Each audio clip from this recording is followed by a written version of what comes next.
Hello बच्चों, IMA के online platform पे आपका स्वागत है। बेटा आज का अपना टॉपिक है बेसिक स्ट्रेंथ। ठीक है, तो बेसिक स्ट्रेंथ में देखना बेटा, सबसे पहले अपन पढ़ना है बेसिक स्ट्रेंथ क्या होगा।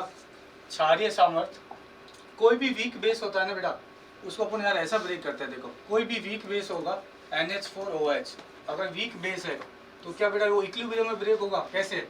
NH4 positive plus OH negative. Base का मतलब क्या है? जो OH नेगेटिव आयन देता है बेटा वो क्या होता है? बेस। अब वीक बेस होगा तो बेस के लिए एक होता है ना बेटा Kb। Kb को क्या बोलोगे? आयनाइजेशन कांस्टेंट फॉर बेस, ठीक है, या dissociation constant for base. Kb बराबर क्या होगा बेटा? प्रोडक्ट का कंसंट्रेशन डिवाइड बाय रिएक्टेंट का कंसंट्रेशन। प्रोडक्ट में क्या है बेटा? NH4 positive into OH negative divide by NH4OH। अब यार बेटा यहाँ पे देखना, Kb का वैल्यू ज्यादा कब होगा? जब अमोनियम आयन और हाइड्रोक्साइड आयन इन दोनों का मल्टीप्लिकेशन ज्यादा होगा। किससे? इससे। इसका मतलब आप ऐसा बोल सकते हो Kb का वैल्यू इंक्रीज होगा, इसका मतलब OH नेगेटिव आयन का कंसंट्रेशन इंक्रीज होगा। जितना ज्यादा OH नेगेटिव आयन का कंसंट्रेशन होगा उतना ही क्या होगा बेटा? Strong base. तो एक लाइन अपन ऐसा बोल सकते हैं यार, if Kb value increase then basic strength increase. If Kb value increase then basic strength increase. जितना ज्यादा बेटा Kb का वैल्यू होगा उतना ही क्या होगा बेटा? बेसिक स्ट्रेंथ क्या होगा? ज्यादा होगा। क्यों? Kb का वैल्यू ज्यादा होगा, इसका मतलब OH नेगेटिव आयन का कंसंट्रेशन ज्यादा होगा। जितना ज्यादा OH नेगेटिव आयन मिलेगा उतना ही क्या होगा बेटा? स्ट्रॉन्ग बेस होगा। ठीक है, जैसा बेटा अपन वहां पे डिस्कस किए थे एसिड के केस में। ठीक है, तो एक होता है ना PKB। PKB बराबर क्या होगा बेटा? PKB बराबर minus log base 10 concentration of नहीं value of Kb।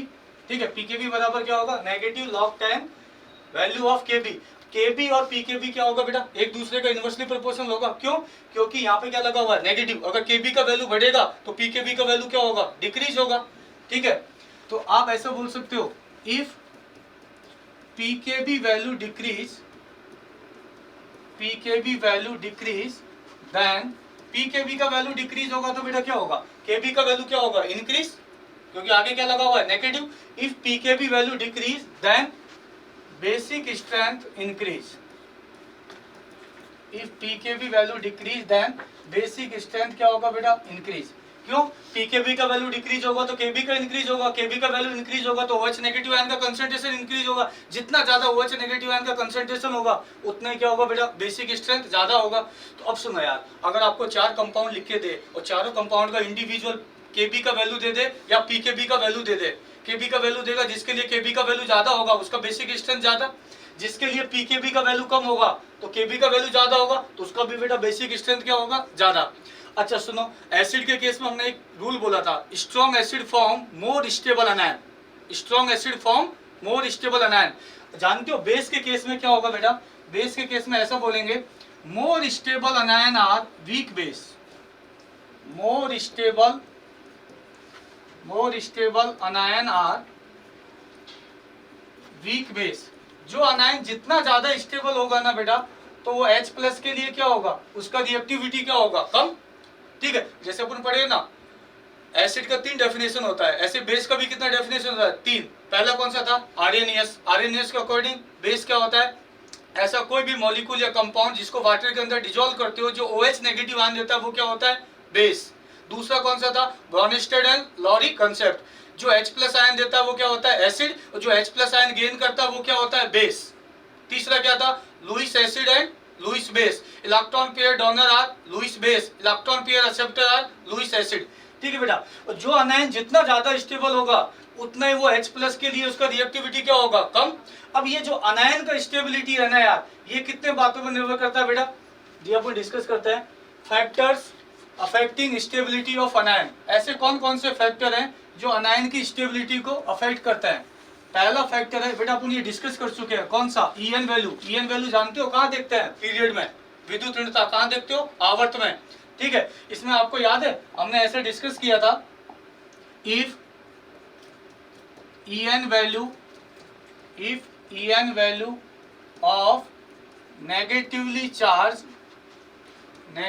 Charge atom increase, जिस एटम के ऊपर नेगेटिव चार्ज है उसको क्या बोलोगे बेटा, negatively charge atom. If En value of negative charge atom increase then stability of anion increase, then stability of anion, stability of anion increase.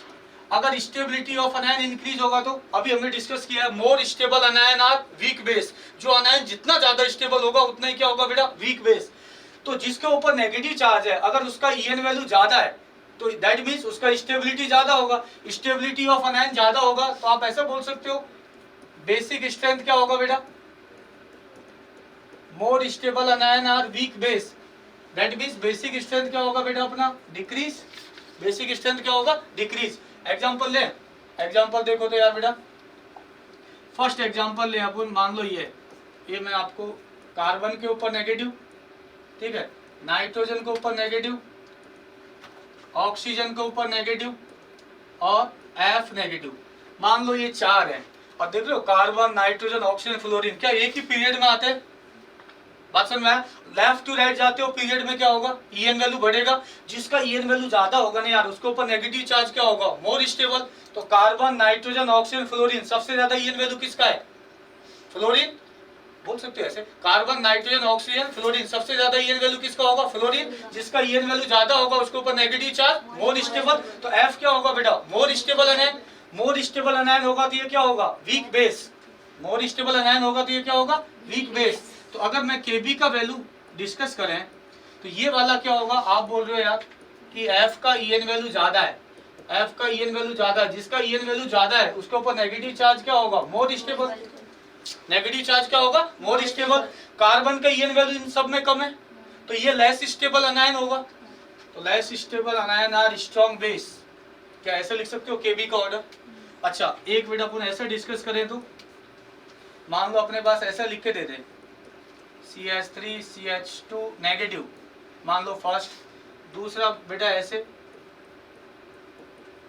एक ये एग्जांपल दे दें, थर्ड एग्जांपल बेटा ये दे दें, ठीक है। इन तीनों में आप देख रहे हो नेगेटिव चार्ज किसके ऊपर है, कार्बन के ऊपर, ठीक है। लेकिन जानते हो यार बेटा ये जो कार्बन होता है वो क्या होता है बेटा, sp3, डबल बॉन्ड होगा तो बेटा हाइब्रिडेशन या समकरण क्या होगा, sp2, ट्रिपल बॉन्ड होगा तो हाइब्रिडेशन क्या होगा बेटा, sp। आप पढ़े हो if percentage of s character increase then En value increase, ठीक है। तो sp के अंदर परसेंटेज ऑफ एस कितना होगा, 50% या 33.33 या 25। किसका En वैल्यू ज्यादा होगा, sp कार्बन का। sp कार्बन का En वैल्यू ज्यादा होगा तो उसके ऊपर नेगेटिव चार्ज क्या होगा, सबसे ज्यादा स्टेबल होगा। और more stable anion are weak base, जो अनायन जितना ज्यादा स्टेबल होगा तो उसका बेसिक स्ट्रेंथ क्या होगा बेटा, उतना ही कम। तो अगर यहाँ अपन Kb का वैल्यू बताएं इन तीनों में, sp3 कार्बन, sp2 कार्बन और sp, तो sp कार्बन का En वैल्यू ज्यादा तो उसके ऊपर negative charge less stable, negative charge क्या होगा, मोर स्टेबल। तो ये वाला क्या होगा बेटा, more stable anion. More stable anion होगा तो वीक बेस। अगर Kb का वैल्यू ऐसा हो जाएगा क्या, En वैल्यू आप कहाँ देखोगे बेटा, पीरियड में। और ये वाला रूल आप कहाँ अप्लाई करोगे, जब एटम सेम हो जाए और उसका हाइब्रिडेशन क्या हो अलग अलग, sp3, sp2 और sp। Percentage of s character increase then En value increase, जिसका En वैल्यू ज्यादा होगा उसके ऊपर नेगेटिव चार्ज, मोर स्टेबल। क्या ये बात समझ में आया। चलो सेकंड पॉइंट है बेटा अपना इसमें साइज, आकार। आकार कहाँ देखते हैं बेटा अपन, इफेक्टिव इन ग्रुप, जिसको अपन क्या बोलते हो, समूह, वर्ग में या समूह में। तो यहाँ जानते हो बेटा, यहाँ पे अपने पास रूल ये है, if size of negatively charge atom, मतलब जिसके ऊपर नेगेटिव चार्ज है, अगर उसका साइज इंक्रीज होता है, if size of negatively charge atom increase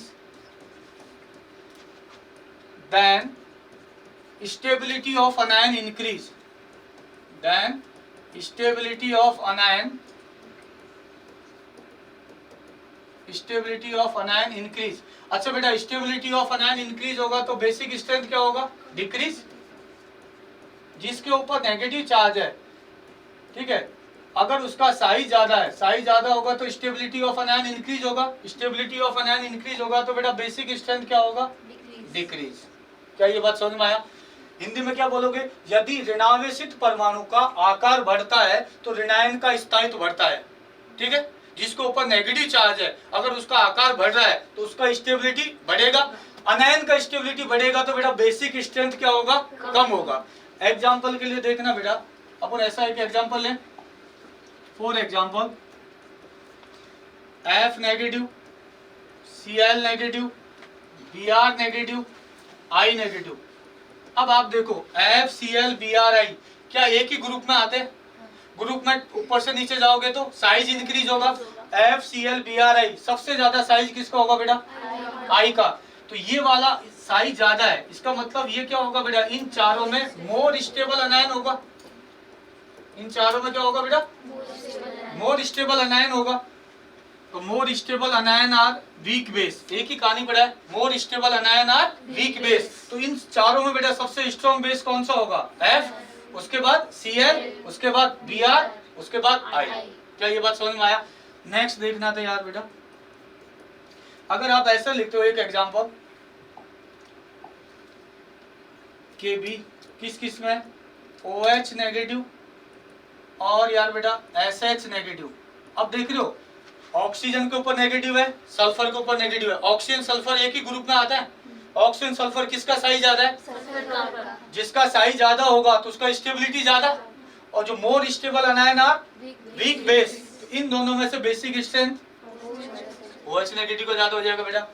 next देखना, तो अगर आपको ऐसा बोले NH2 नेगेटिव और PH2 नेगेटिव, नाइट्रोजन और फास्फोरस, नाइट्रोजन फास्फोरस आर्सेनिक एक ही ग्रुप में आता है, तो N और P किसका साइज ज्यादा है, P का साइज ज्यादा है। जिसका साइज ज्यादा होगा तो उसका अनायन का स्टेबिलिटी ज्यादा होगा, अनायन का स्टेबिलिटी ज्यादा होगा तो वीक बेस। तो नाइट्रोजन और फास्फोरस, नाइट्रोजन का बेसिक स्ट्रेंथ ज्यादा होगा किससे, फास्फोरस से। क्या ऐसा हो जाएगा ग्रुप का?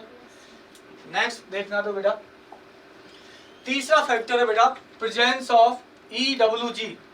EWG समझ रहे हो कौन कौन सा, -I, -M, -HC, ये बोलते हो electron withdrawing group. Presence of electron withdrawing group increase then stability of anion increase. यदि इलेक्ट्रॉन आकर्षी समूह की उपस्थिति बढ़ती है तो ऋणायन का स्थायित्व बढ़ता है। समझ में आया? ये क्या है बेटा, प्रेजेंस ऑफ EDG। EDG कौन कौन से होते हैं बोलो, +I, +M और +HC। अगर इसका उपस्थिति बढ़ता है, किस किस का, +I, +M, +HC, then stability of anion क्या होगा, डिक्रीज। क्योंकि ये क्या बेटा इलेक्ट्रॉन देने वाले हैं। इलेक्ट्रॉन देने वाले क्या करेगा, जिसके ऊपर नेगेटिव चार्ज है और नेगेटिव चार्ज को इंक्रीज करेगा, नेगेटिव चार्ज को और इंक्रीज करेगा तो स्टेबिलिटी को क्या करेगा, क्या यह बात समझ में आया? तो एग्जाम्पल लें, देखना बेटा, अगर मान लो अपन ऐसा एक एग्जाम्पल है, यहीं से शुरुआत करें, OH negative, CH3O negative, CH3 CH2O negative,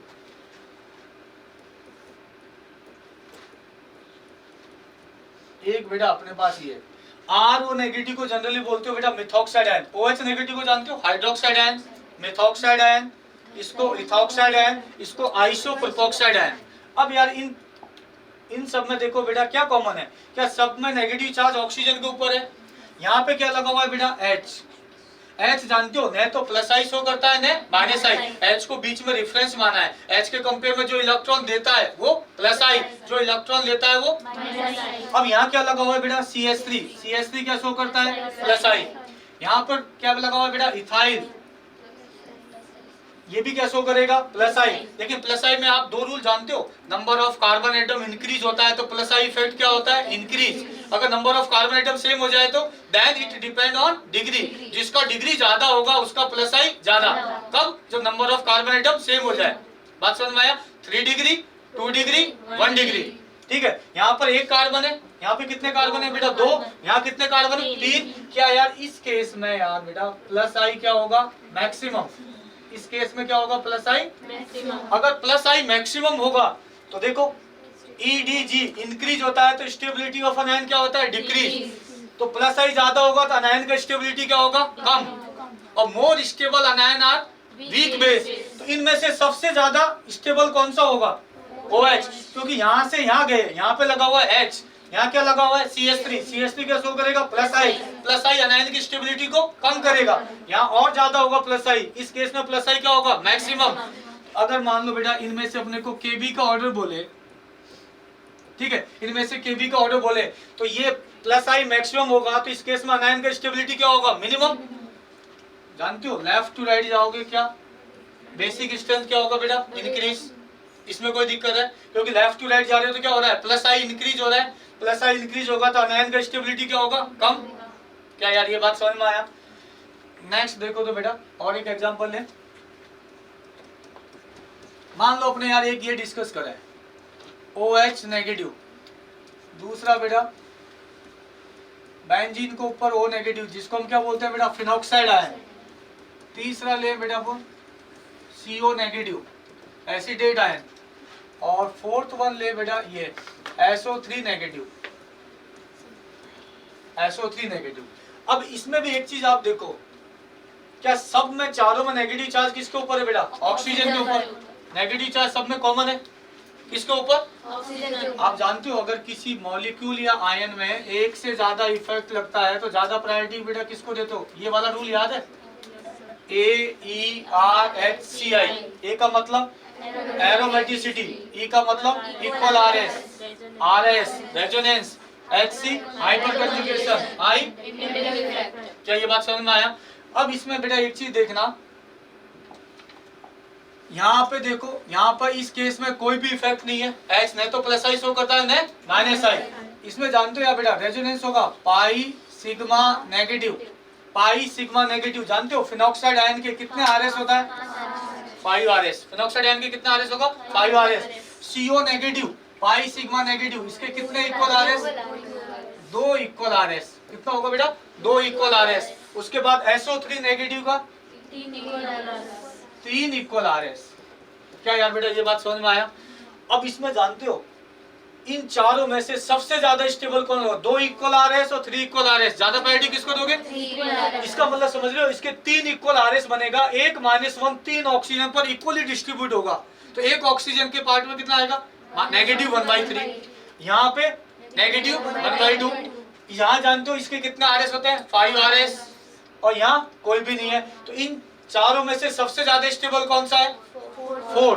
क्या ये मोर स्टेबल अनायन होगा, मोर स्टेबल अनायन होगा तो बेटा बोलो, मोर स्टेबल अनायन होगा तो week base, more stable anion होगा तो वीक बेस। तो अगर यहाँ अपन Kb का ऑर्डर डिस्कस करें क्या बेटा ये होगा, इसमें कोई दिक्कत। नेक्स्ट एग्जांपल देखना था यार बेटा, अगर मान लो अपन एक इसका डिस्कस करें माइनस I वाला, जैसे मान लो ये है CH2F CH2O नेगेटिव, इन दोनों में से देखो हम कंपेयर करते हैं CH2Cl CH2O नेगेटिव, ठीक है, ऐसे आप और भी लगा सकते हो BRI। अब देखो CH2O नेगेटिव CH2O नेगेटिव दोनों में कॉमन है, इसमें डिफरेंस क्या है बेटा, इसमें केवल यही डिफरेंस है, यहाँ कार्बन के साथ क्या लगा हुआ है बेटा F, यहाँ कार्बन के साथ क्या लगा हुआ है Cl, कार्बन F किसका ईएन वैल्यू जाता है F का, तो यार बेटा यहाँ पे क्या शो करेगा माइनस I इफेक्ट, क्या शो करेगा माइनस I, यहाँ भी ये क्या शो करेगा माइनस I। देखिए माइनस I में आप एक रूल जानते हो, if EN value increase then minus I effect increase, जिसका ईएन वैल्यू ज्यादा होगा तो माइनस I इफेक्ट क्या होगा बेटा ज्यादा, इन दोनों में से F का ईएन वैल्यू ज्यादा है, तो क्या इस केस में माइनस I इफेक्ट ज्यादा होगा, सेकंड से माइनस I ज्यादा होगा तो स्टेबिलिटी ऑफ अनायन ज्यादा होगा, और मोर स्टेबल अनायन आर, इन दोनों में से बेटा किस केस में बेसिक स्ट्रेंथ ज्यादा होगा, फर्स्ट या सेकंड, सेकंड के केस में बेसिक स्ट्रेंथ ज्यादा होगा। क्या यह बात समझ में आया, क्योंकि ये वाला क्या है more stable anion, more stable anion are weak base, ऐसे हो जाएगा। तो ये सब तो अपन है ना एसिडिक स्ट्रेंथ के अंदर भी डिस्कस कर चुके हैं। नेक्स्ट देखना बेटा, अपने जो यहाँ बेसिक स्ट्रेंथ से जो क्वेश्चन आएगा ना ऑर्गेनिक केमिस्ट्री में, वो यहाँ से आएगा ऑर्गेनिक बेस, कितने कौन से बेस बेटा ऑर्गेनिक बेस, और कौन कौन से होते हैं नाइट्रोजन कंटेनिंग, एक तो आपका होता है बेटा एलिफेटिक अमाइन, ठीक है, एक होता है एरोमेटिक अमाइन, एक होता है एमिडीन, एक होता है ग्वानिडीन। ग्वानिडीन जानते हो स्ट्रॉन्गेस्ट नॉन ऑर्गेनिक बेस, और अमाइड क्या होता है बेटा, लीस्ट बेसिक। तो सबसे पहले ये देखो एलिफेटिक अमाइन। अमाइन जानते हो बेटा क्या है? अमाइन जो होते हैं वो अमोनिया के डेरिवेटिव होता है। अमाइन क्या होता है? अमोनिया के डेरिवेटिव। अगर आप अमोनिया में से बेटा एक H बाहर निकालोगे, उसकी जगह कोई भी एक अल्काइल ग्रुप लगा दोगे, तो कार्बन के साथ NH2 जुड़ा होगा, तो उसको बेटा आप क्या बोलोगे? 1 डिग्री अमाइन। कार्बन के साथ NH2 जुड़ा होगा तो उसको क्या बोलोगे? अमाइन का जो डिग्री होता है ना, कार्बन के ऊपर डिपेंड नहीं करता है। अमाइन का जो डिग्री होता है वो कार्बन के ऊपर डिपेंड नहीं। जैसे OH अगर 1 डिग्री कार्बन पे है तो उसको क्या बोलते हो? 1 डिग्री अल्कोहल। OH अगर 2 डिग्री कार्बन पे तो उसको क्या बोलते हो? अगर OH अगर 3 डिग्री कार्बन पे तो इस केस में नहीं होता। अगर कार्बन के साथ NH2 जुड़ा है तो वो क्या होगा? 1 डिग्री अमाइन। ठीक है, कार्बन का डिग्री कुछ भी हो, चाहे 1 डिग्री हो, चाहे 2 डिग्री हो, चाहे 3 डिग्री। नेक्स्ट बेटा, अगर मान लो यहां से अपन 2H बाहर निकाल के कोई भी 2 अल्काइल ग्रुप लगा दे तो 2 डिग्री अमाइन क्या होगा?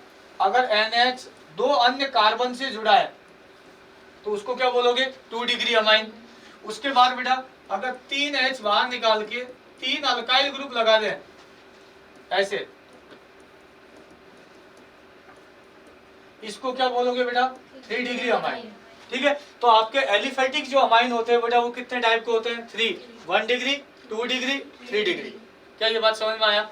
अच्छा, अब आओ इसके अंदर एरोमेटिक अमाइन में। आप जानते हो, वैसे अपने क्लास में भी डिस्कस किया है, एलिफेटिक एरोमेटिक में क्या डिफरेंस होता है। दुनिया का कोई भी फंक्शनल ग्रुप अगर बेंजीन के किसी भी कार्बन से सीधा जुड़ा हुआ है तो उसको बोलोगे एरोमेटिक। अगर बेंजीन के कार्बन से सीधा जुड़ा हुआ नहीं है तो उसको बोलोगे एलिफेटिक। क्या बात समझ में आया? तो अगर मान लो एरोमेटिक अमाइन का मतलब ऐसे बेटा, बेंजीन के ऊपर NH2, अब यहाँ NH2 बेंजीन के कार्बन से डायरेक्ट जुड़ा है तो इसको बोलोगे एरोमेटिक। और एरोमेटिक में जानते हो कौन सा? 1 डिग्री एरोमेटिक अमाइन है। कौन सा है? 1 डिग्री। बात समझ में आया? उसके बाद एमिडीन। एमिडीन जानते हो, ऐसी स्ट्रक्चर को बेटा एमिडीन बोलते हैं। कार्बन N के बीच में डबल बॉन्ड हो, NH और NH2, ऐसी स्ट्रक्चर को क्या बोलते हो आप? एमिडीन। ठीक है, ग्वानिडीन। ग्वानिडीन क्या होता है बेटा? ऐसी स्ट्रक्चर को ग्वानिडीन बोलते हैं। NH2 C, कार्बन N के बीच में डबल बॉन्ड और NH2, ऐसा है, इसको क्या बोलते हो? ग्वानिडीन। और अमाइड जानते हो बेटा? अमाइड तो जानते हो, फंक्शनल ग्रुप होता है CONH2, इसको क्या बोलते हो? अमाइड। तो ये बेटा अपने पास देखो ऑर्गेनिक के कितने बेस होते हैं? 5। पहला एलिफेटिक अमाइन। ठीक है, ये क्या होते हैं? अमोनिया के डेरिवेटिव होता है, 1 डिग्री, 2 डिग्री, 3 डिग्री। उसके बाद एरोमेटिक अमाइन, कोई भी फंक्शनल ग्रुप अगर बेंजीन के कार्बन से डायरेक्ट कनेक्टेड है तो उसको क्या बोलोगे? एरोमेटिक। डायरेक्ट कनेक्टेड नहीं है तो एलिफेटिक। एमिडीन क्या होता है बेटा? ऐसा स्ट्रक्चर होगा उसको अपन क्या बोलेंगे? एमिडीन। और ऐसा स्ट्रक्चर होगा तो उसको क्या बोलेंगे? ग्वानिडीन। और अमाइड को जानते हो, इन पांचों में भी जानते हो बेटा, इन पांचों को अगर मैं बेसिक स्ट्रेंथ का ऑर्डर लिखूं ना, KB मतलब बेसिक स्ट्रेंथ। बात समझ में आया? इन पांचों में जानते हो सबसे स्ट्रॉन्गेस्ट बेस जो होता है वो कौन सा होता है? ग्वानिडीन। अब क्यों होता है अपन डिस्कस करेंगे। उसके बाद फिर होता है बेटा 3 एमिडीन। उसके बाद फिर होता है बेटा फर्स्ट एलिफेटिक अमाइन। उसके बाद फिर होता है सेकंड एरोमेटिक अमाइन। और जानते हो अमाइड सबसे वीक बेस होता है क्योंकि यहाँ पर CO क्या शो करता है बेटा? -I -N। ये KB का ऑर्डर होता है। ठीक है, सबसे स्ट्रॉन्ग बेस कौन सा होता है? ग्वानिडीन, फिर एमिडीन, फिर एलिफेटिक अमाइन, फिर एरोमेटिक अमाइन। और सबसे वीक बेस कौन सा होता है? क्यों? क्योंकि यहाँ पर CO जो होता है बेटा -I -M, pi sigma pi. अगर CO को बेंजीन के ऊपर लगाओगे pi sigma pi -M, pi sigma long pair है, पाई सिग्मा नेगेटिव +M। क्या ये बात समझ में आया? अब एक एक को डिस्कस करें। एलिफेटिक अमाइन देखना तो बेटा, एलिफेटिक अमाइन का है ना कहानी यार बेटा 2 केस में होगा, अपनी NCERT में मेंशन है। जब तक आपको सामने वाला मेंशन नहीं करता है ना तब तक अपन उसको सॉल्यूशन फेज मानते हो, विलीन अवस्था मानते हो। जब तक सामने वाला मेंशन करे कि एलिफेटिक अमाइन का ऑर्डर कहाँ बताना है? Gaseous phase. गैसियस फेज का मतलब गैसीय अवस्था। ठीक है, अब यहाँ जानते हो बेटा NH3 अमोनिया, RNH2, ये क्या हो गया? 1 degree amine, RNHR 2 degree amine, और N अगर 3 नाइट्रोजन से जुड़ा है तो बेटा 3 डिग्री। इसको क्या बोलोगे 1 डिग्री, इसको 2 डिग्री, इसको क्या बोलोगे 3 डिग्री। इसमें जानते हो Kb का ऑर्डर क्या होगा बेटा, लेफ्ट टू राइट जा रहे हो क्या प्लस आई इंक्रीज हो रहा है यार, यहाँ H लगा हुआ है, H कोई भी इफेक्ट शो नहीं करता। यहाँ क्या बेटा R 1 लगा हुआ है, कैसे होगा 1 प्लस आई, यहाँ पे कितने प्लस आई है बेटा 2, और यहाँ पे कितने प्लस आई है बेटा 3। प्लस आई बेसिक स्ट्रेंथ को इंक्रीज करता है। प्लस आई क्या करता है बेटा, basic plus I plus M plus H C, ये तीनों क्या करता है बेटा, बेसिक स्ट्रेंथ को क्या करता है, इंक्रीज। लेकिन मैं फिर बोल रहा हूँ, सामने वाला मेंशन करे क्या 1 डिग्री 2 डिग्री 3 डिग्री, हम इनको गैसीय अवस्था में या गैसीय फेज में बताओ, तब आंसर लिखोगे 321। 3 degree 2 degree 1 degree.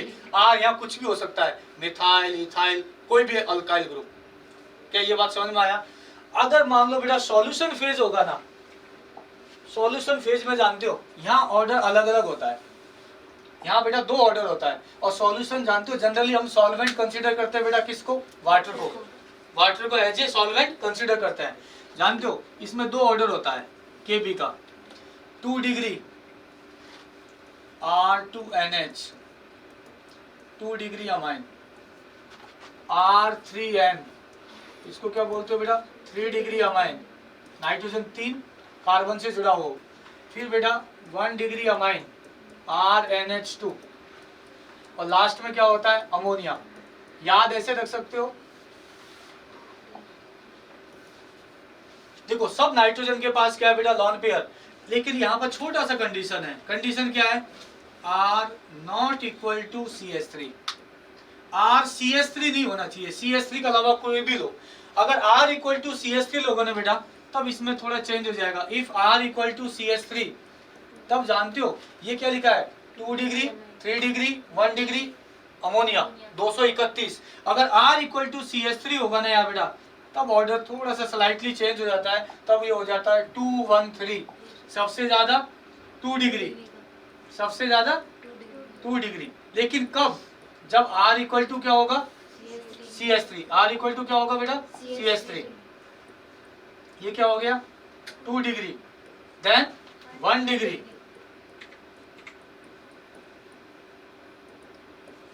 Then 3 degree.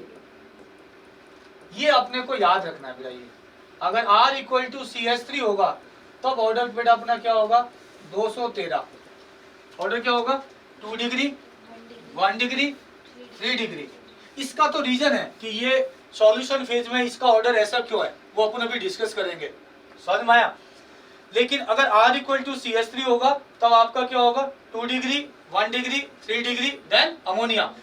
और एक कहानी और सुनना, जब तक सामने वाला मेंशन करे या नहीं करे, आप उसको सॉल्यूशन फेज मानोगे, विलीन अवस्था मानोगे। अगर क्वेश्चन में मेंशन होना कि ये 4 कंपाउंड है, ठीक है, इनका बेसिक स्ट्रेंथ बताओ, किसमें गैसियस फेज में, अमोनिया 1 डिग्री 2 डिग्री 3 डिग्री, तब आपका आंसर होगा 321। 3 डिग्री 2 डिग्री 1 डिग्री।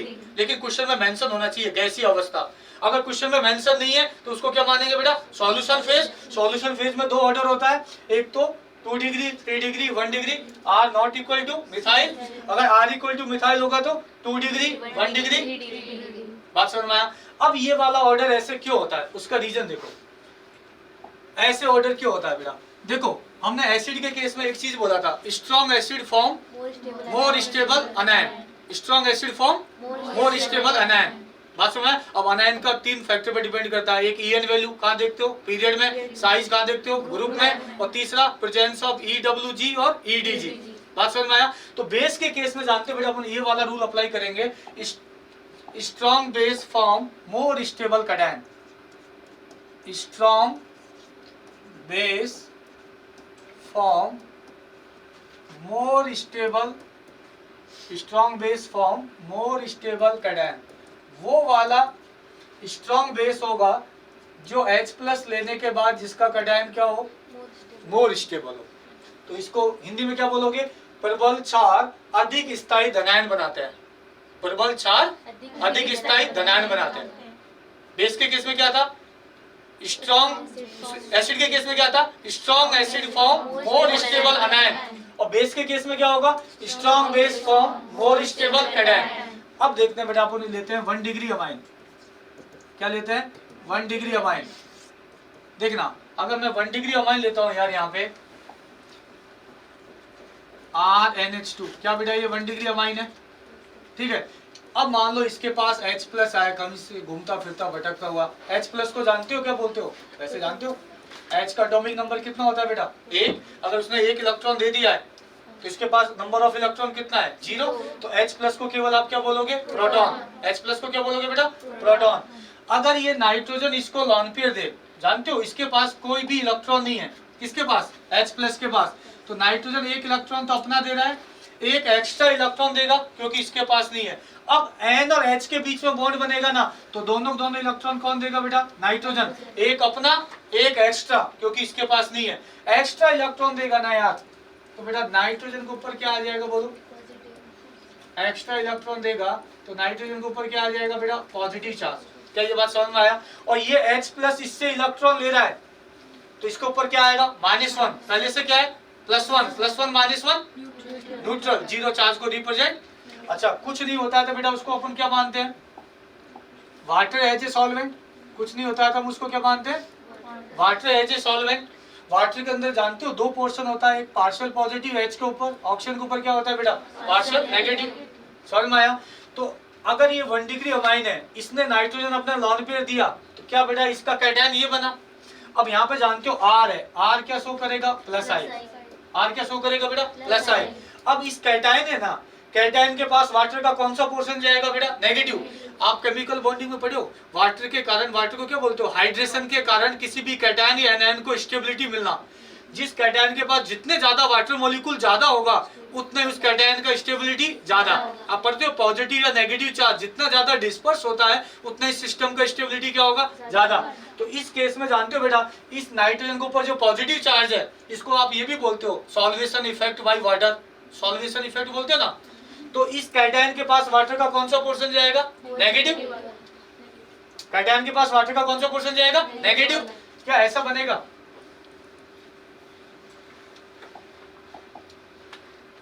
कैटायन के पास वाटर का कौन सा पोर्शन जाएगा बेटा नेगेटिव।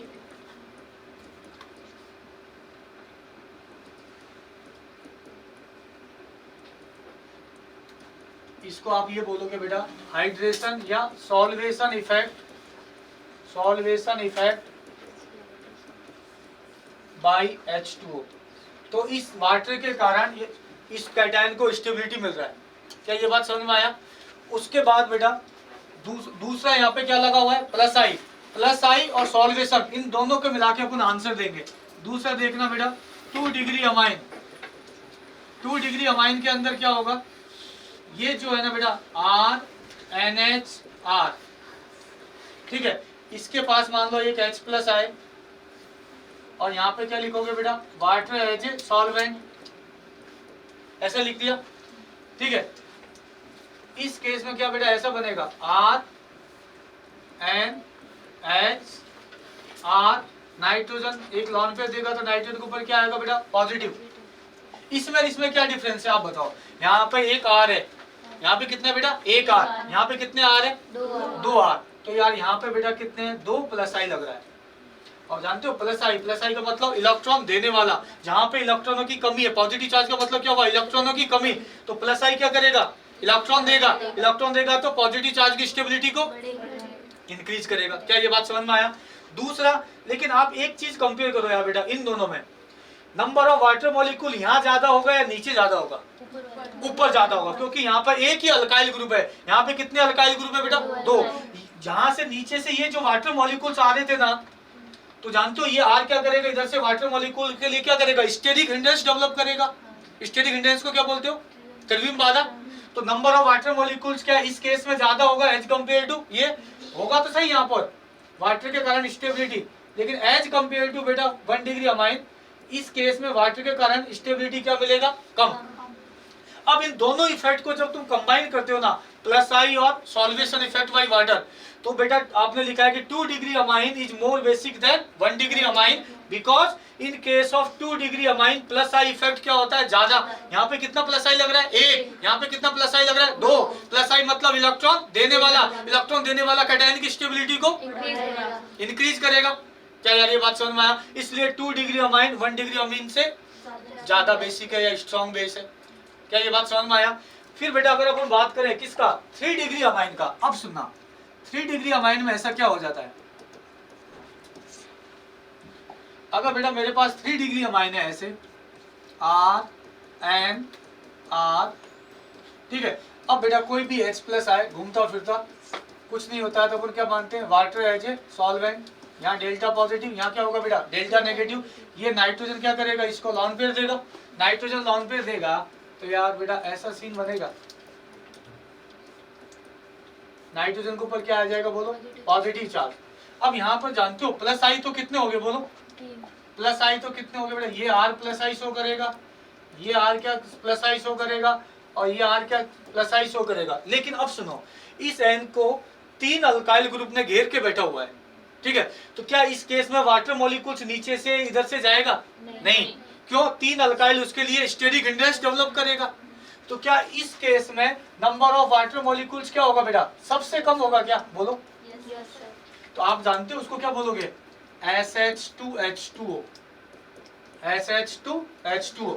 SH का मतलब बेटा steric hindrance to water, steric hindrance to water.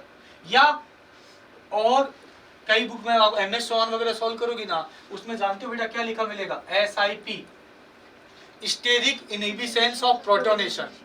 या तो SH2H2 लिखा होता है या फिर क्या लिखा होता है SIP, ठीक है। तो इस केस में 3 डिग्री अमाइन के केस में जो कैटायन बना उसको वाटर के कारण या सॉल्वेशन इफेक्ट के कारण सबसे लेस स्टेबिलिटी मिला। क्या ये बात समझ में आया? क्योंकि 3 अल्काइल ग्रुप वाटर को इधर से इस कैटायन के पास नहीं जाने देंगे due to steric hindrance, due to. अब सुनो, आपको जानते हो AR टाइप का क्वेश्चन आता है ना, उसमें आपको देखो ये वाला काम में आएगा, दोनों का रीजन अलग अलग है। देखो AR टाइप के क्वेश्चन में बेटा आपको ये काम में आएगा, कैसे, in solution phase 2 degree amine is more basic then 1 degree amine because plus I effect increase in case of 2 degree amine. क्या ये सही है? 1 डिग्री अमाइन में कितना प्लस आई लगता है बेटा, 1। 2 डिग्री अमाइन में कितना प्लस आई लगता है, 2, ठीक है। और जब हम बेसिक स्ट्रेंथ को ऑर्डर देते हैं ना, प्लस आई और सॉल्वेशन इफेक्ट दोनों को कंबाइन करके देते हैं। 2 डिग्री अमाइन में प्लस आई इफेक्ट डोमिनेंट होता है किसके ऊपर, सॉल्वेशन इफेक्ट के ऊपर। तो 2 डिग्री अमाइन 1 डिग्री अमाइन से मोर बेसिक क्यों है, क्योंकि 1 डिग्री अमाइन में 1 प्लस आई लगता है, 2 डिग्री अमाइन में कितना प्लस आई लगता है बेटा, 2। ऐसे हिंदी में देखो, विलियन में 2 डिग्री अमीन 1 डिग्री अमीन की तुलना में अधिक क्षारीय होती है क्योंकि 2 डिग्री अमीन में प्लस आई प्रभाव बढ़ता है। जब 1 डिग्री अमीन में 1 प्लस आई, 2 डिग्री अमीन में 2 प्लस आई। क्या ये बात समझ में आया? इसका रीजन ये है। अच्छा, फिर आप बोलोगे सर 2 डिग्री 3 डिग्री से ज्यादा क्यों है, उसका रीजन अलग है। देखो, in solution phase 2 degree amine is more basic then 3 degree amine because SH2H2 increase in 3 degree amine. देखो हमने अब बनाया ना, 3 डिग्री अमाइन के अंदर ये 3 अल्काइल ग्रुप वाटर के लिए स्टेरिक हिंड्रेंस डेवलप करेगा, वाटर को इस कैटायन के पास में नहीं जाने देगा, जिसको आपने क्या बोला है, SH2H2। इस केस में जानते हो बेटा क्या होगा, मैक्सिमम। इस केस में SH2H2 क्या होगा, मैक्सिमम, ठीक है। या फिर इसको दूसरा क्या बोल सकते हो, SIP। SIP मतलब स्टेरिक इनहिबिशंस ऑफ प्रोटोनेशन। क्या यह बात समझ में आया? तो दोनों का रीजन अलग है, देखना ध्यान से। AR टाइप के क्वेश्चन में ये मिल जाएगा। 2 डिग्री 1 डिग्री से ज्यादा क्यों है, इसका रीजन क्या है, 2 डिग्री में प्लस आई इफेक्ट क्या होता है, ज्यादा। 2 डिग्री 3 डिग्री से ज्यादा क्यों है, क्योंकि 3 डिग्री में SH2H2 क्या होगा, मैक्सिमम। 3 डिग्री अमाइन का जो कैटायन बनेगा उसको वाटर के कारण, सॉल्वेशन के कारण कोई भी स्टेबिलिटी नहीं मिलेगा। क्या है बेटा, ये बात समझ में आया? तो अब सुनो, अगर क्वेश्चन में मेंशन हो कि 1 degree 2 degree 3 degree gaseous phase में ऑर्डर बोलो, तब तो आप आंसर लिखना 321, 3 डिग्री 2 डिग्री 1 डिग्री अमोनिया। अगर कुछ नहीं मेंशन है या मेंशन है सॉल्यूशन फेज, तब बेटा ऑर्डर होता है 2 degree 3 degree 1 degree ammonia, R not equal to CH3। If R equal to CH3 then 231 से क्या हो जाएगा, 213। ये अपने को याद रखना है, बात समझ में आया? लेकिन क्वेश्चन में मेंशन नहीं होगा तब भी बेटा हम उसको क्या मानेंगे, सॉल्यूशन फेज। अगर क्वेश्चन में मेंशन होगा तब हम उसको क्या मानेंगे, गैसियस फेज। बात समझ में आया?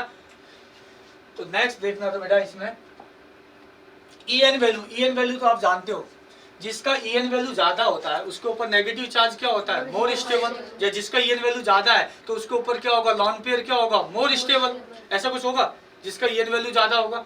अब जैसे मान लो इस टॉपिक के ऊपर जानते हो, आपको ऐसा बोलेगा, ऐसा लिख दूं मैं, ईएन वैल्यू वैसे आप जानते हो, एक नाइट्रोजन है बेटा मेरे पास sp3, एक नाइट्रोजन है मेरे पास sp2, एक नाइट्रोजन है बेटा मेरे पास sp।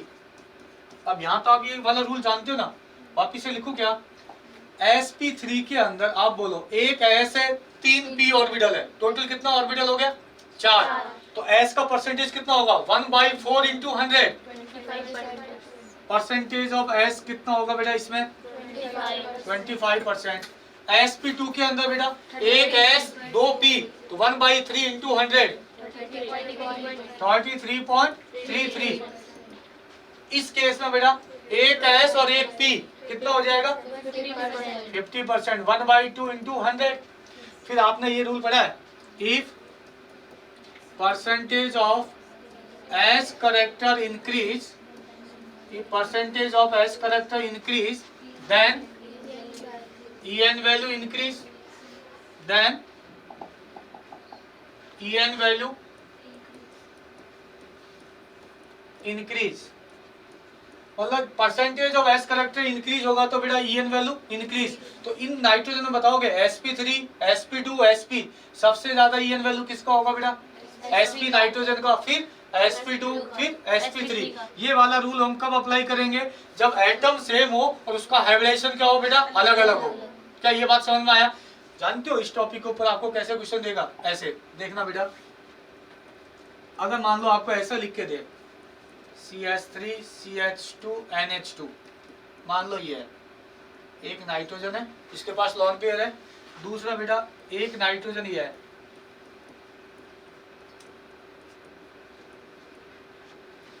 तीसरा बेटा ये है, ये 3 नाइट्रोजन है और तीनों नाइट्रोजन के पास लॉन पेयर है। आपको ये बोलेगा इन तीनों नाइट्रोजन में से कौन सा नाइट्रोजन लॉन पेयर जल्दी देगा। बात समझ में आया। तो देखो सबके पास लॉन पेयर है। एक चीज देखो, क्या यहाँ कोई रेजोनेंस का कंडीशन है, पाई सिग्मा लॉन पेयर नहीं है, यहाँ कोई पाई सिग्मा लॉन पेयर है नहीं है, यहाँ कोई पाई सिग्मा लॉन पेयर है नहीं है। तो जानते हो तीनों नाइट्रोजन के पास लॉन पेयर क्या होगा बेटा, लोकलाइज, मतलब रेजोनेंस में इन्वॉल्व नहीं होगा। अंतर क्या है यार, इस नाइट्रोजन का हाइब्रिडेशन क्या है, 2 सिग्मा H के साथ 1 सिग्मा इधर, 3 पर 1 लॉन पेयर। स्टेरिक नंबर कितना होगा, 3 सिग्मा 1 लॉन पेयर, 4 होते ही बेटा ये क्या हो गया, इस नाइट्रोजन का हाइब्रिडेशन क्या है, sp3, इस नाइट्रोजन का sp2 और इस नाइट्रोजन का क्या होगा बेटा, 1 सिग्मा 1 लॉन पेयर, 2 तो sp। तो सबसे ज्यादा ईएन वैल्यू किसका होगा बेटा, sp का। जिसका ईएन वैल्यू ज्यादा है उसके ऊपर लॉन पेयर मोर स्टेबल, जिसका ईएन वैल्यू ज्यादा है उसके ऊपर लॉन पेयर मोर स्टेबल। या फिर आप इससे एक, इसके पास एक H+ लेके आओगे ना, तो ये नाइट्रोजन लॉन पेयर देगा, तो नाइट्रोजन के ऊपर क्या आएगा, पॉजिटिव। इस नाइट्रोजन के ऊपर क्या आएगा, पॉजिटिव। इस नाइट्रोजन के ऊपर क्या आएगा, पॉजिटिव। तो यहाँ जानते हो sp नाइट्रोजन के ऊपर पॉजिटिव चार्ज आएगा, यहाँ sp2 नाइट्रोजन के ऊपर पॉजिटिव, यहाँ sp3 नाइट्रोजन को पॉजिटिव। तो sp नाइट्रोजन का ईएन वैल्यू ज्यादा है उसके ऊपर positive charge, less stable, strong base form, more stable cation. क्या इसका कैटायन सबसे लेस स्टेबल होगा, इसका कैटायन, बात समझ में आया। तो kb वैल्यू क्या होगा यार बेटा, सबसे ज्यादा क्या होगा, फर्स्ट का, फिर सेकंड का, फिर क्या यार, ये बात समझ में आया। और एक एग्जांपल करें इसमें, जैसे मान लो आपके पास ये है लॉन पेयर, मान लो बेटा ये क्या है, ये दोनों, ये तो आसान होगा आपके लिए। इस केस में मान लो इस नाइट्रोजन के पास लॉन पेयर है, दूसरा मान लो बेटा ये है, ऐसा सीन है, बोलो क्या फर्स्ट वाले के अंदर कंजुगेशन है क्या बेटा, pi sigma sigma lone pair ऐसा कुछ नहीं है। तो ये वाला लॉन पेयर क्या होगा बोलो, लोकलाइज या डी लोकलाइज, ये वाला लॉन पेयर क्या होगा यार बेटा, लोकलाइज, रेजोनेंस में इन्वॉल्व नहीं होगा। क्या यहाँ कंजुगेशन है, पाई सिग्मा लॉन पेयर, रेजोनेंस होगा पाई सिग्मा लॉन पेयर। आप बोलो देख रेजोनेंस करके दिखाऊं, यहाँ पे जानते हो पाई sigma lone pair, lone pair का मतलब 2 इलेक्ट्रॉन, इलेक्ट्रॉन का मतलब नेगेटिव चार्ज। यहाँ अगर नेगेटिव चार्ज है इसका मतलब इस कार्बन पे क्या आना चाहिए, पॉजिटिव। ऐसे डायरेक्शन दोगे क्या बेटा, ऐसे इसका रेजोनेंस हो जाएगा, हेड पर नेगेटिव, कार्बन एन के बीच में क्या आ जाएगा, डबल बॉन्ड, और नाइट्रोजन लॉन पेयर दिया तो नाइट्रोजन के ऊपर पॉजिटिव चार्ज। तो ये वाला लॉन पेयर क्या होगा बोलो, लोकलाइज या डी लोकलाइज? ये वाला लॉन पेयर क्या होगा बेटा, डी लोकलाइज। तो एक लोकलाइज हो, दूसरा क्या हो, डी लोकलाइज। तो जल्दी कौन देगा बेटा, लोकलाइज। लॉन पेयर जितना ज्यादा घूमने जाएगा उतना ही बेटा उसका इलेक्ट्रॉन पेयर या लॉन पेयर देने का टेंडेंसी क्या होगा, कम। क्या ये बात समझ में आया? एक एग्जांपल और देखो तो यार, ऐसे ये आप देखना, ऐसे कुछ बना के दे रहा हूं, मान लो ऐसे है बेटा, इस नाइट्रोजन के पास लॉन पेयर है, राइट। यहाँ पर ये वाला सीन है, इसको मानो आप फर्स्ट,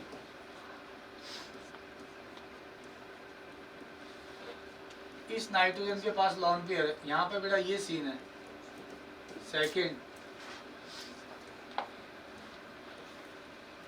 इस नाइट्रोजन के पास लॉन पेयर है, यहाँ बेटा ऐसा लिखा हुआ है थर्ड,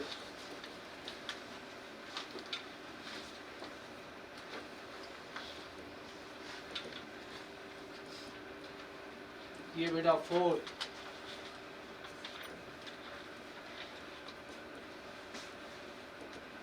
ये बेटा फिफ्थ,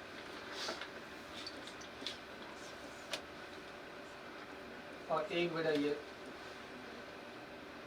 सभी नाइट्रोजन के पास लॉन पेयर, मान लो ये 6 है। अब मैं फिर बोल रहा हूँ, कुछ नहीं गिवन होगा ना, आप क्या मानोगे उसको, सॉल्यूशन फेज। कुछ नहीं गिवन होगा तो क्या मानोगे, अब आप डिफरेंस बताओ। क्या यहाँ पहले तो ये देखो कौन सा लॉन पेयर घूमने जा रहा है, कौन सा नहीं जा रहा है। पाई सिग्मा लॉन पेयर कंजुगेशन में कितना आरएस बनेगा, लॉन पेयर डी लोकलाइज। यहाँ बेटा क्या यहाँ कंजुगेशन है, नहीं है, कंजुगेशन नहीं है तो लॉन पेयर क्या होगा, लोकलाइज। यहाँ लॉन पेयर लोकलाइज, फर्स्ट वाले में लॉन पेयर डी लोकलाइज। लेकिन एक चीज जानते हो, इस नाइट्रोजन का हाइब्रिडाइजेशन बोलो, अभी काम में आएगा अपने। देखो एक डबल बॉन्ड में एक सिग्मा होगा, एक सिग्मा इधर, दो सिग्मा एक lone pair, 2 sigma 1 lone pair, कितना हो गया 3 होता ही नाइट्रोजन क्या है बेटा, यहाँ sp2 नाइट्रोजन के ऊपर लॉन पेयर है। क्या बात समझ में आया? इस केस में देखना बेटा, पाई सिग्मा लॉन पेयर, क्या ये लॉन पेयर डी लोकलाइज है, कितना आरएस बनेगा, 3 आरएस। इसका बेटा लोकलाइज है डी लोकलाइज, लोकलाइज। यहाँ कोई भी रेजोनेंस का कंडीशन नहीं है। लेकिन एक चीज देखो, नाइट्रोजन क्या 3 अन्य कार्बन से जुड़ा हुआ है, तो ये कौन सा अमीन होगा, 3 डिग्री। यहाँ बेटा लोकलाइज, ये 1 डिग्री। तो सबसे पहले जानते हो जो लोकलाइज होगा वो लॉन पेयर जल्दी देगा as compare to delocalise. जितना ज्यादा डी लोकलाइज होगा उतना इसको लॉन पेयर देने का टेंडेंसी कम। तो सबसे ज्यादा डी लोकलाइज कहाँ है, थर्ड में, उसके बाद फर्स्ट में। यहाँ भी लोकलाइज, यहाँ भी लोकलाइज, यहाँ भी लोकलाइज, यहाँ भी लोकलाइज। अब इन 6 में देखोगे ना तो आप बेटा कुछ नहीं गिवन होता है तो उसको क्या मानते हो, सॉल्यूशन फेज। सॉल्यूशन फेज में आंसर क्या होता है, 231, 2 डिग्री, 3 डिग्री, 1 डिग्री। 2 डिग्री कौन सा है, तो सबसे ज्यादा किसका होगा, फिफ्थ का, उसके बाद फोर्थ का। Very good, next. अब 6 भी बेटा 1 डिग्री है और ये भी है। सेकंड और 6 में से आपने 6 को ज्यादा प्रायोरिटी क्यों दे रहे हो, उसका रीजन सुनो। इस नाइट्रोजन का हाइब्रिडेशन बता सकते हो, 2 सिग्मा H के साथ 1 सिग्मा ये, 3 सिग्मा 1 लॉन पेयर sp3। तो ये sp3 नाइट्रोजन के ऊपर लॉन पेयर है और ये sp2। अभी हमने डिस्कस किया है, एक sp3 और एक sp2 हो, जल्दी कौन देगा, sp3। इसलिए सेकंड और 6 में से पहले कौन आएगा, 6, उसके बाद सेकंड, उसके बाद अब यहाँ 2 RS या 3 RS फर्स्ट, उसके बाद क्या हो जाएगा बेटा, क्या यार ये बात समझ में आया? ऐसे सबसे पहले तो आप देखना कौन सा लॉन पेयर लोकलाइज है, कौन सा डी लोकलाइज है। लॉन पेयर जितना ज्यादा डी लोकलाइज होगा ना उतने उसका लॉन पेयर देने का टेंडेंसी कम होगी। जितना ज्यादा डी लोकलाइज होगा उतने लॉन पेयर देने का टेंडेंसी कम। बात समझ? और बाकी कुछ नहीं मेंशन किया है सामने वाले ने, तो क्या मानोगे, सॉल्यूशन फेज। यहाँ पे डिग्री लिख दोगे, 3 डिग्री, 2 डिग्री, 1 डिग्री, और कुछ नहीं होता है तो विलियन सॉल्यूशन 231, 2 डिग्री, 3 डिग्री, 1 डिग्री। क्या ये बात समझ में आया? नेक्स्ट देखो तो यार बेटा, हाँ ये वाला देखो, एक अच्छा टॉपिक है, when degree of amine is same. अगर डिग्री ऑफ अमाइन सेम होता है ना बेटा, तो Kb वैल्यू जानते हो, साइक्लिक का ज्यादा होता है, साइक्लिक बोले तो चक्रीय का ज्यादा होता है as compare to acyclic या ओपन चेन। अगर डिग्री सेम हो, एक ओपन चेन स्ट्रक्चर हो, दूसरा क्या हो बेटा साइक्लिक स्ट्रक्चर हो, तो ये बोलना चाह रहा है कि साइक्लिक का बेसिक स्ट्रेंथ ज्यादा होता है किससे, ए साइक्लिक या ओपन चेन। जैसे एग्जांपल देखो, मैं आपको बनाता हूँ एक,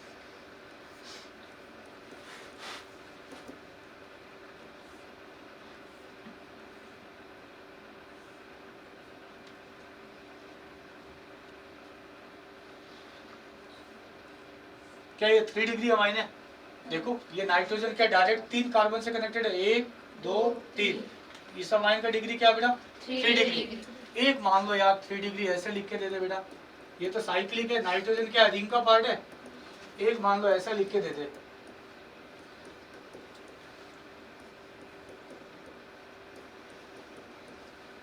क्या ये 3 डिग्री बेटा ओपन चेन है।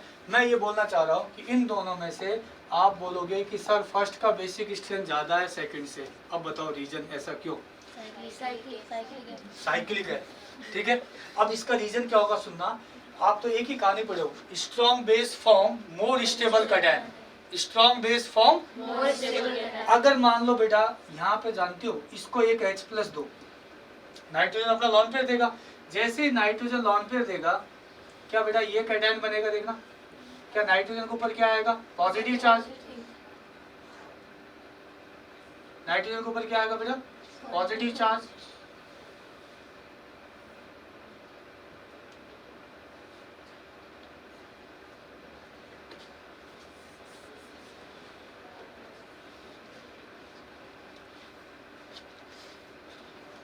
मान लो ये, अब लेकिन ऐसे ही इसको दे सकते हो, ये नाइट्रोजन लॉन पेयर देगा, लेकिन जानते हो इस केस में जो ये कैटायन है इसके पास जानते हो नंबर ऑफ वाटर मॉलिक्यूल बहुत सारा होगा बेटा एज कंपेयर टू सेकंड। इस केस में नंबर ऑफ वाटर मॉलिक्यूल क्या होगा ज्यादा,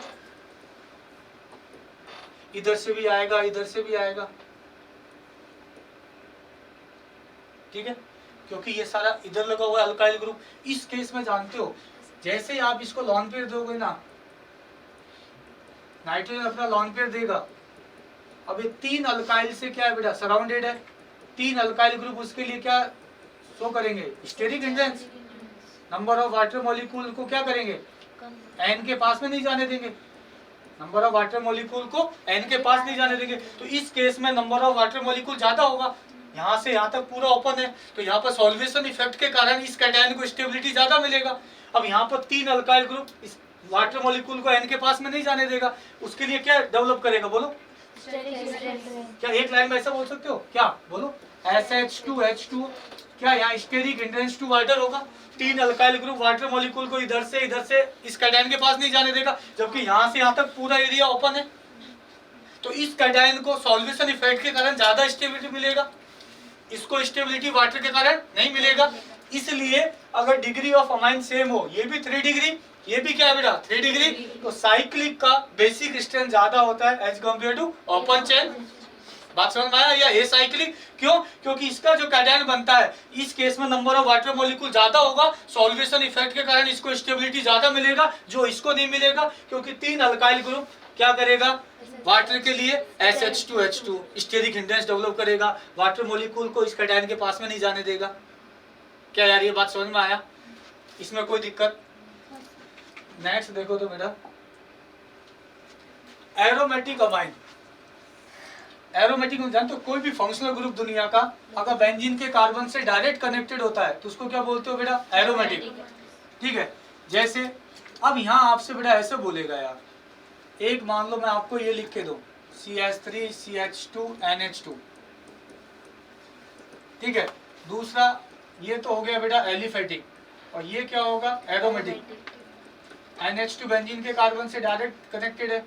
इन दोनों में बोले कि एक एलिफेटिक हो एक एरोमेटिक हो, ठीक है, इन दोनों में से किसका बेसिक स्ट्रेंथ ज्यादा होगा एलिफेटिक का, बोलो रीजन, क्या रीजन दोगे। ये एलिफेटिक होगा ना यार बेटा, मैंने अभी बोला है कोई भी फंक्शनल ग्रुप अगर बेंजीन के कार्बन से डायरेक्ट कनेक्टेड होगा तो उसको क्या बोलोगे एरोमेटिक। क्या NH2 बेंजीन के कार्बन से डायरेक्ट कनेक्टेड है, ये भी 1 डिग्री है, ये भी क्या है 1 डिग्री। इसका लॉन पेयर बोलोगे क्या होगा, लोकलाइज या डी लोकलाइज, फर्स्ट का। ये वाला लॉन पेयर क्या होगा, लॉन पेयर क्या होगा बेटा, लोकलाइज, ठीक है। ये वाला लॉन पेयर क्या होगा, क्या यार, रेजोनेंस होगा, पाई सिग्मा लॉन पेयर। इसका मतलब ये लॉन पेयर रेजोनेंस में जाएगा। कितना आरएस बनता है बेटा इसका, 5 आरएस। बात समझ में आया। जबकि इसका लॉन पेयर क्या है, लोकलाइज। तो एक एलिफेटिक अमाइन हो, एक एरोमेटिक अमाइन हो, किसका बेसिक स्ट्रेंथ ज्यादा होगा, क्या ये बात समझ में आया। क्योंकि इसका लॉन पेयर लोकलाइज है, इसका लॉन पेयर डी लोकलाइज है, हो जाएगा।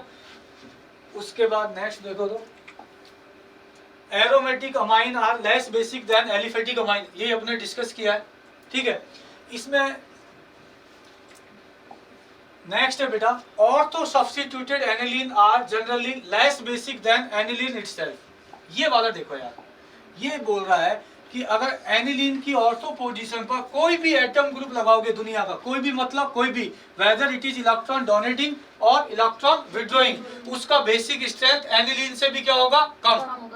जैसे आपको याद है एसिडिक स्ट्रेंथ डिस्कस कर रहे थे, बेंजोइक एसिड की ऑर्थो पोजीशन पर कुछ भी आ रहा था, उसका एसिडिक स्ट्रेंथ सबसे ज्यादा मेटा, पैरा और नॉर्मल बेंजोइक एसिड से। एक लाइन में answer, due to SIR effect, due to, ठीक है। तो यहाँ पे बेटा देखो ऐसा क्यों हो रहा है, आप यार ये देखना, मान लो मेरे पास ये है एनिलीन है, मेरे पास क्या है बेटा, एनिलीन, मान लो ये है, कोई भी H+ आएगा घूमता फिरता, कुछ नहीं होता है तो अपन उसको क्या मानते हो, सॉल्यूशन फेज। सॉल्यूशन फेज अपन क्या लेते हैं बेटा, वाटर। अगर ये नाइट्रोजन इसको लॉन पेयर देगा, किसको, H+ को, इससे क्या बन जाएगा बेटा, ये एनिलीन से क्या बन गया, ये एनिलीनियम आयन, इसको ऐसा बोल सकते हो बेटा, एनिलीन, इसको क्या बोलोगे, एनिलीनियम आयन। क्या ये बात समझ में आया। अब यहाँ पे जानते हो इसके आसपास कुछ भी नहीं है, तो इस केस में क्या वाटर के कारण इसको स्टेबिलिटी मिल सकता है क्या, नंबर ऑफ वाटर मॉलिक्यूल्स के कारण क्या बेटा इस कैटायन को स्टेबिलिटी मिलेगा, सॉल्वेशन इफेक्ट जो बोलते हो। क्या ये बात समझ में आया। अगर मान लो आप एनिलीन के ऑर्थो पे कुछ भी लगाते हो, मान लो बेटा ये है NH2, यहां पर मैंने G लगाया, कोई भी एटम ग्रुप वेरिएबल हो सकता है, आइदर बेटा ये EDG बोले तो इलेक्ट्रॉन डोनेटिंग ग्रुप, या बेटा EWG electron withdrawing group, +I+M+HC, -I -M-HC। अगर मान लो बेटा यहाँ पे H+ आए,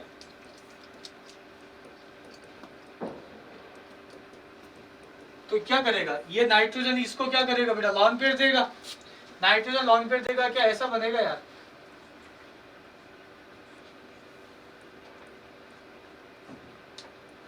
नाइट्रोजन लॉन पेयर देगा तो नाइट्रोजन के ऊपर क्या आएगा बेटा, पॉजिटिव चार्ज, जैसा ऊपर बनाया था वही हमने यहाँ बना दिया। अब यहाँ पर बस एक्स्ट्रा क्या है, यहाँ पर इसकी ऑर्थो पे कुछ नहीं है, यहाँ इसकी ऑर्थो पे आपने क्या लगा दिया, G, कोई भी एटम ग्रुप। अब जानते हो इस G के कारण देखो नंबर ऑफ वाटर मॉलिक्यूल तो यहाँ भी आएगा, लेकिन ऊपर वाले की कंपेयर में क्या आएगा बेटा, कम। जिधर आपने ये G ग्रुप लगा रखा है, ये क्या करेगा, वाटर मॉलिक्यूल्स को यहाँ से जाने नहीं देगा। ऑर्थो पे अगर आपने G लगा दिया तो ये ग्रुप क्या करेगा, वाटर मॉलिक्यूल्स को इस कैटायन के पास नहीं जाने देगा। किसके कारण, स्टेरिक हिंड्रेंस के कारण।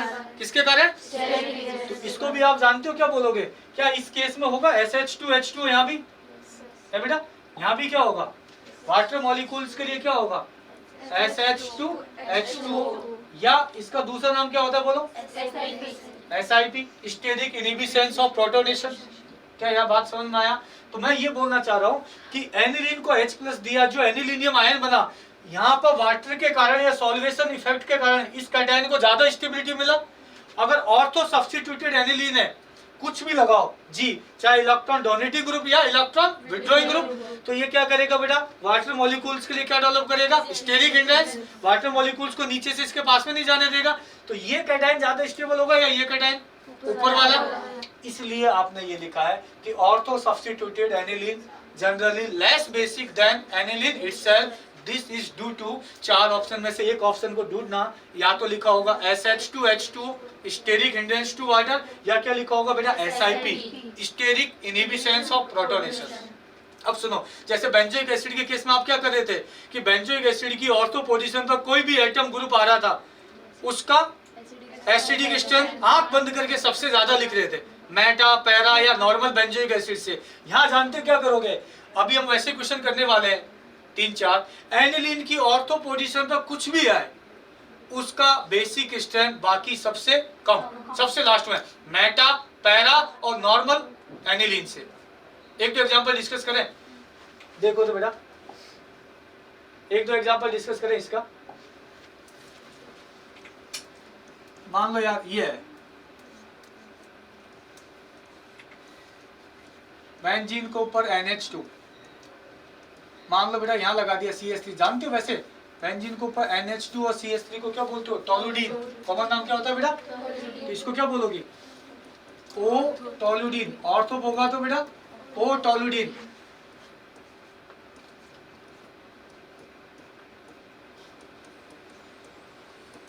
अगर मान लो बेटा ये ऐसा है, ये इसके रेस्पेक्ट में कौन सा पोजीशन है बोलो, मेटा, तो इसको क्या बोलोगे कॉमन नेम में, एम टोलुडीन या मेटा टोलुडीन, ऐसे हो जाएगा। अगर मान लो बेटा ये हो तो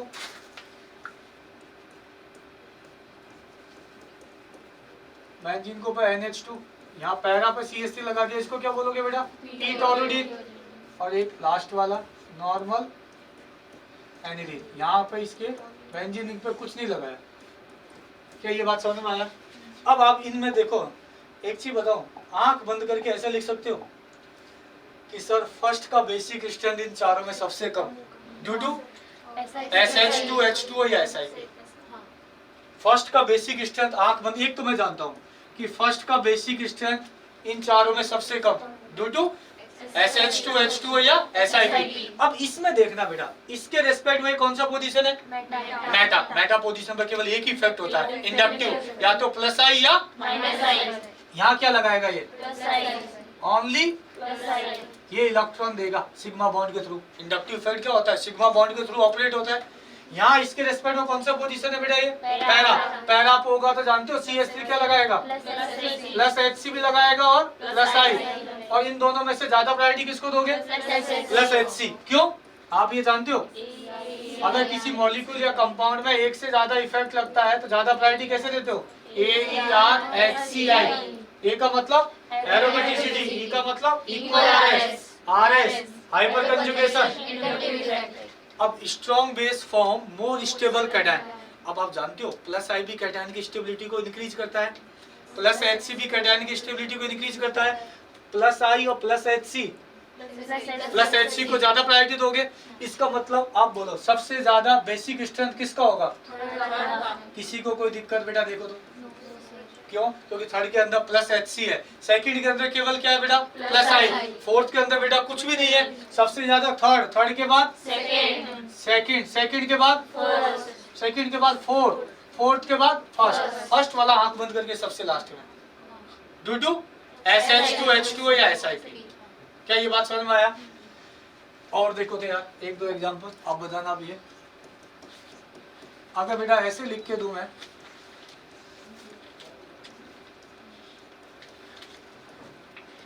मान लो यार बेटा यहाँ NO2 लगा दिया, क्या लगा दिया है, NO2।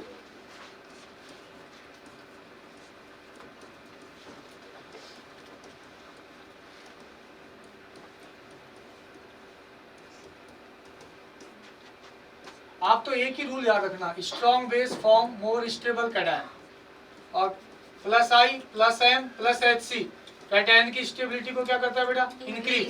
Plus I plus M plus HC cation की स्टेबिलिटी को क्या करता है, increase. Minus I minus M minus HC cation की स्टेबिलिटी को क्या करता है, डिक्रीज।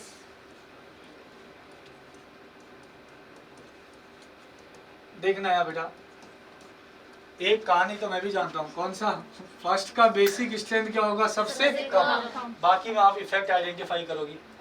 देखो तो क्या इसके रेस्पेक्ट में NO2 कहाँ लगा हुआ है, मेटा पे, मेटा पे ओनली माइनस आई, ओनली माइनस आई। अब बेटा ये देखना यार, क्या यहाँ पर पाई सिग्मा पाई है, देखो बेंजीन को ऊपर पाई सिग्मा पाई होता है, आंख बंद करके minus M, pi sigma lone pair या पाई सिग्मा नेगेटिव, तो क्या पाई सिग्मा पाई है, पहला पोजीशन पे है, तो माइनस एम भी होगा माइनस आई भी होगा, लेकिन दोनों में से ज्यादा डोमिनेट बात समझ में आया। यहाँ पे कुछ भी नहीं है, माइनस आई माइनस एम दोनों के दोनों कैटायन की स्टेबिलिटी को कम करता है, मतलब बेसिक स्ट्रेंथ को कम करेगा, और माइनस आई माइनस एम में से ज्यादा कम कौन करेगा, तो बताओगे सबसे ज्यादा फोर्थ के अंदर बेटा कोई भी इफेक्ट नहीं है, क्या मेरी बात समझ में आया। उसके बाद सेकंड में ओनली क्या लग रहा है, माइनस आई, और यहाँ पे माइनस एम, समझ में आया। सेकंड को ज्यादा प्रायोरिटी क्यों दिया थर्ड से, यहाँ ओनली माइनस आई है, यहाँ माइनस एम है, माइनस आई के कंपेयर में माइनस एम बेसिक स्ट्रेंथ को ज्यादा कम करेगा। उसके बाद फिर क्या होगा बेटा, फर्स्ट, क्या यार ये बात समझ में आया। एक एग्जांपल और करो प्लस एम वाला,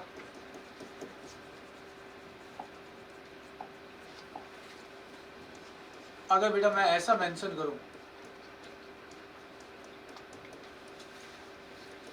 यहां लगा दो यार बेटा OCH3 पाई सिग्मा लॉन पेयर जानते हो, plus M, pi sigma lone pair क्या होता है बेटा, प्लस एम।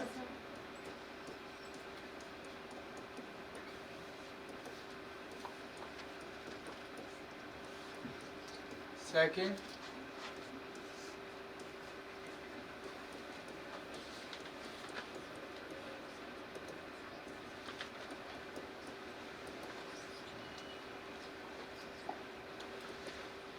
ये आपका बेटा थर्ड, ये वाला फोर्थ, ये वाला आप ट्राई मारो तो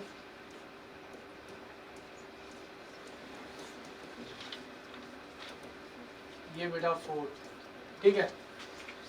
एक कहानी जानते हो, फर्स्ट का बेसिक स्ट्रेंथ आंख बंद करके सबसे कम ड्यू टू SiP या SH2H2, इसके रेस्पेक्ट में बेटा ये कौन सा पोजीशन है, मेटा पे तुम जानते हो OR क्या शो करेगा, माइनस आई। कैसे देखोगे, कार्बन देखना, बेंजीन के कार्बन से क्या जुड़ा हुआ है, कार्बन ऑक्सीजन, किसका ईएन वैल्यू ज्यादा है, वैसे भी OR जानते हो क्या शो करता है बेटा, माइनस आई, तो यहाँ पे क्या होगा, ये माइनस आई ओनली। क्या पाई सिग्मा लॉन पेयर है, पाई सिग्मा लॉन पेयर का मतलब बेटा प्लस एम, डोमिनेंट होगा किसके ऊपर, माइनस आई, तो यहाँ भी लगेगा, ठीक है।